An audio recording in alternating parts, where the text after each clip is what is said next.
Hello, in front of me I've got Star Wars Outlaws. In this video I'll show you how to enter and manage equipment menu.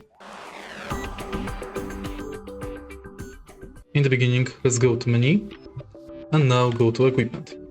Here you can manage your loadout, blaster, tools and inventory. In loadout you can change clothes,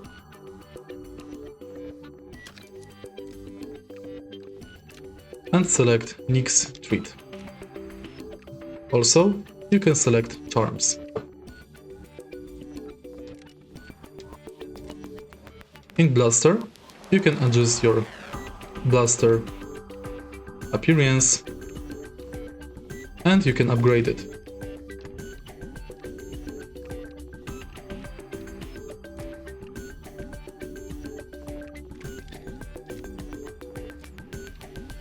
In Tools, you can check all of your tools and potions. In Inventory, you can manage materials, key parts, valuables and quest items.